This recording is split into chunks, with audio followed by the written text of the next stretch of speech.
A Zelda game without Link is, not a Zelda game actually, which is kind of weird since he's not even the character that the series is named after. Top 10 anime betrayals #1. But seriously though, Zelda is not Zelda without Link, and if I were to ask you how many Links there are in the franchise, I'm curious, what would your guess be? Go ahead, guess. I'm about to tell you the answer, but first, I'd like to thank the sponsor of this video, Struct. Have you ever wanted to make a game, even just for fun, but you feel like you can't because that requires all sorts of sick coding skills and paid programs? Well, stop thinking that, because Struct is here to solve both of those things. It's a completely free app that you can download on the Google Play Store or the Apple App Store that lets you turn your ideas into games super easily with zero coding skills necessary. I mean, look at me! I made an army of lovely ladies to destroy my enemies in bloodthirsty battle. Fly, my Valkyries, fly for me! And a lot of people are doing it, over 2 million in fact. You can play other people's games, comment on them, and of course share your own or play with friends. Or if you're not sure what to do, you can always play the flagship game Struct Showdown to your heart's content to get a feel for everything Struct can do, including letting you pick your own character. That's me,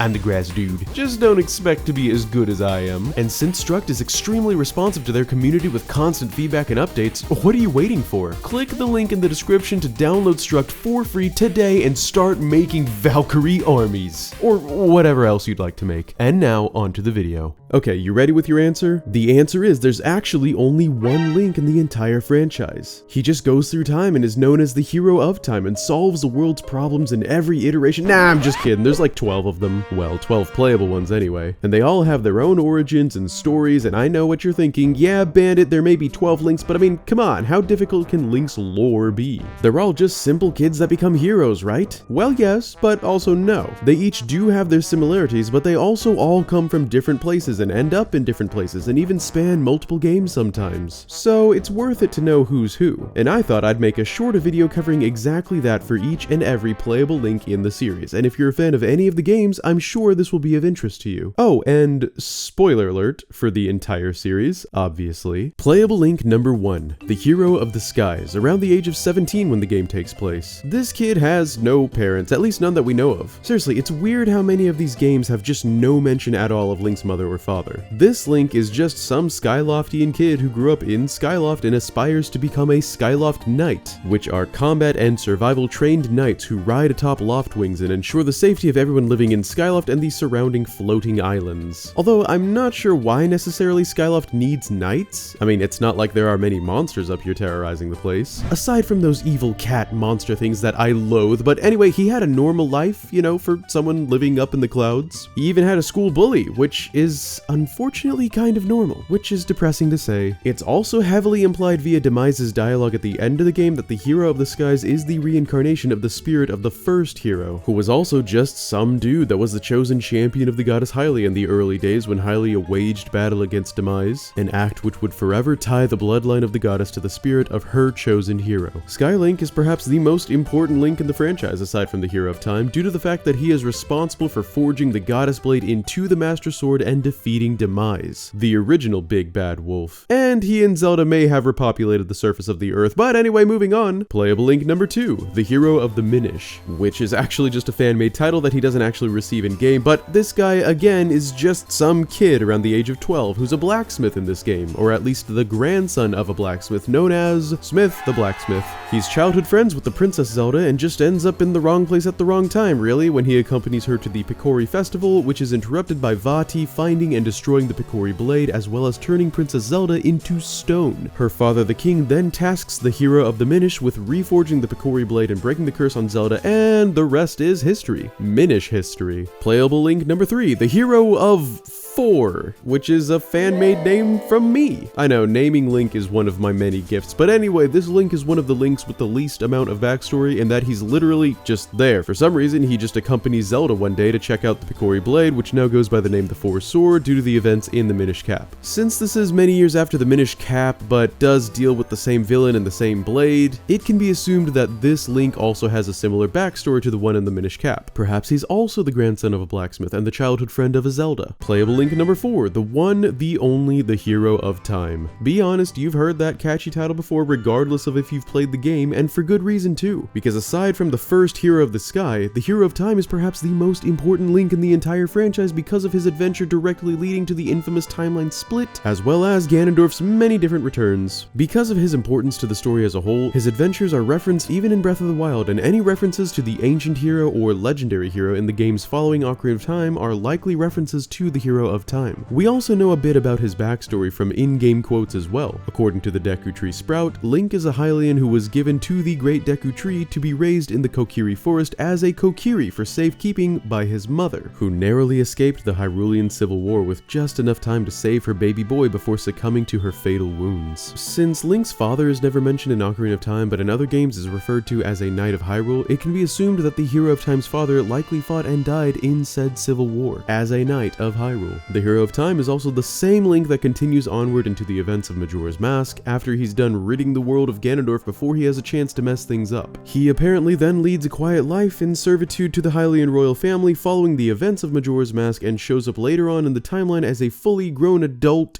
ghost who is a side character to the next playable Link. Enter the Hero of Twilight, Link number 5. This Link is the only Link in the entire series who is directly confirmed to be a blood descendant of the Hero of Time, as proven by the fact that he inexplicably already has the Triforce of Courage in his blood and the Hero of Time, or rather the Hero Shades, dialogue to Link. The Hero of Twilight is also a teenager around the age of 16 to 17 that has no in-game mention of his parents, just like the Hero of the Sky and many other Links. He grew up in the little village of Ordon as a farmhand, and for whatever reason is fascinated with swordplay and is actually very proficient at it despite having very little actual experience in that particular field, prior to the events of the game. Speculation tells me that this could mean that his father may have also been a sword fighter like he's implied to be in other games, and that he died when Link was very young, leaving the little hero with an inner desire to be like his father. No idea about his mom though. Another piece of speculation is that the Hero of Twilight's farmhand nature and knowledge of Epona's song is proof of the Hero of Time's marriage to Malon, who is a farm girl who created Epona's song, but that's neither here nor there. Playable Link number 6, the Hero of Light from Four Swords Adventures. In this final game that deals with Vati, the evil wind mage, and the Four Sword, and just like the extremely similarly named game Four Swords, the Hero of Light does not really have a backstory but rather just kind of pops up when needed at the start of the game. Again, inexplicably connected to Princess Zelda and the Six Maidens. I choose to believe that these 3 four-sword wielding Links all have the same backstories because parallel lore is good lore in my opinion, and once again that would mean that Link was Zelda's childhood friend and is the grandson of a smithy named Smith, but that's just my guess. Changing timelines, playable Link number 7 would be the Hero of Winds, who is the first Link in the adult timeline. Now this is where Link's backstory starts to get pretty interesting, but let's start with what we know for a fact about this Link. According to Aonuma directly, he's meant to be around 12 years old, which is backed up by the Super Smash Bros. Brawl Toon Link trophy. Link lives in the adult timeline following a great flood on an island known as Outset Island with his grandmother and little sister named Errol. Again though, we're not sure what happened to Link's parents, but since Errol is pretty young, like maybe around 8 or 9 years of age, and the two of them live with their grandmother, we can assume that something bad probably happened to Link's parents not too terribly long ago and that they are permanently out of the picture because of this. Hence why the kids were then given to their grandmother for safekeeping instead. But now for the fun part, his theoretical non-connection to the spirit of the hero. This is a pretty well-known theory, but keep in mind that it's still just a theory and you're free to believe it or not depending on what you feel like. But anyway, it's theorized that unlike the vast majority of the other Links in the Zelda series, the Hero of Winds is actually not connected to the spirit of the hero. This is because Princess Zelda in Ocarina of Time sent the Hero of Time back in time, spawning the child and adult timelines and removing the hero from the adult timeline altogether. This is also why the Triforce of Courage in the Wind Waker is scattered at the bottom of the ocean, because it shattered when the hero was removed from the timeline, unlike living on within the hero's bloodline as proven by the Hero of Twilight in the child timeline. Was that confusing? Okay, let me summarize real quick. What this means essentially is that the Hero of Winds really was just some kid, completely disconnected from any heroic spirits or bloodlines that came before. He just really wanted to save his little sister and figured, hell, why not save the rest of the world while I'm at it? Also, after his adventure with Tetra Zelda ends at the end of the game and Ganondorf and the last king of Hyrule are sealed away once and for all beneath the waves, the two actually go on another adventure which spawns the events of the Phantom Hourglass and takes place in another ocean realm known as the World of the Ocean King. It's actually pretty similar to the Hyrule vs. Terminus setup meta, but anyway, that's the Hero of Winds in a nutshell. Moving on. The next playable Link, so Link number 8, is the Hero of Trains from the game Spirit Tracks that takes place apparently 100 years or so after the events of the Hero of Winds in a new land called New Hyrule, which was founded by the Hero of Winds and Tetra Zelda. It's unknown if this Link is the descendant of the Hero of Winds. Actually, it's kind of improbable for a reason I'll get into in just a bit, but either way, he also does not have any parents with him when we meet him in-game. Go figure. He's just a kid from a village known as Adoba Village and lives with Nico,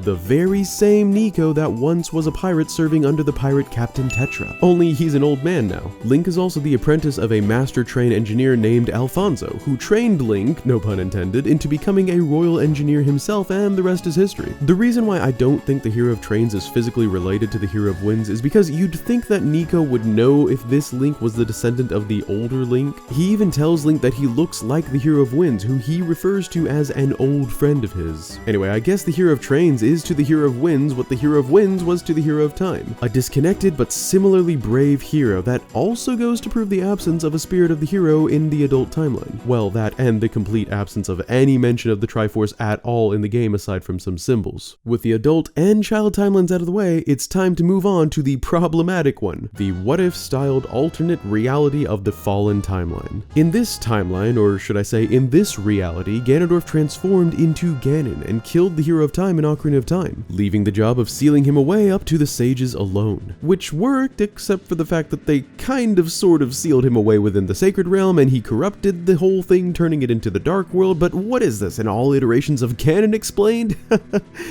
No, it's not. So the next playable Link, Link number 9, is the Hero of Hyrule from A Link to the Past, who is another of the more impactful Links in the series due to having the most games under his belt that feature him. In this game, Link lives with his uncle, again with no parents to be seen, but at least we're getting closer. The game starts with Princess Zelda being captured by Agony, which is Ganon's alter ego, telepathically communicating with Link and his uncle, pleading them to come and aid her. They both hear this calling because they're both of the blood of the Knights of Hyrule, which is a clan of warriors said to be descendants of the legendary hero, which either refers to the Hero of Time or the Hero of the Sky. Either way, Link's uncle is killed trying to rescue Zelda, so Link takes up the mantle and the rest is history. By the way, if you're interested in learning more about Link's connections to the Knights of Hyrule and even their possible connections to the Dark Nut enemies, check out this series of mine about just that. Anyway, after the Hero of Hyrule defeats Ganon, who fights him with the power of the Triforce, he goes on to have a few more adventures. The first of which is Link's Awakening, which used to take place after the Oracle games but now takes place before them because Nintendo just decided to swap around the timeline like that, probably to prove he doesn't die at sea after the game ends. But anyway, that adventure takes place while Link is sailing away from Hyrule in search of adventure elsewhere within a dream of a windfish. But eventually he does go on some real adventures in the lands of Holodrum and Labrina in the Oracle of Seasons and Oracle of Ages games respectively. He also meets two girls known as Din and Nehru in those lands, which is definitely some potential theory material. The next playable Link, and the third to last, is the new Hero of Hyrule, Link number 10. This Link is once again not proven to be connected to the previous Link, the first Hero of Hyrule, though I guess either one could be assumed. Since the spirit of the hero was never split off from this reality, but rather was just killed as the Hero of Time previously, it can be assumed that every hero in the Child and Fallen timelines are all incarnations of said spirit, so whether or not they're related by blood isn't really important. The new Hero of Hyrule solves both Lorule and Hyrule's problems regarding their Triforces, and then goes on to have another fashion emergency adventure in Triforce Heroes, which, despite the name, has actually nothing to do with the Triforce. There are also two other Links that accompany the new Hero of Hyrule in this adventure, but literally, according to Nintendo, it cannot be known who they are or where they come from. Perhaps they're Links from other realities. I mean, the entire Fallen timeline is a different reality that happens if the Hero of Time is killed, so what if we...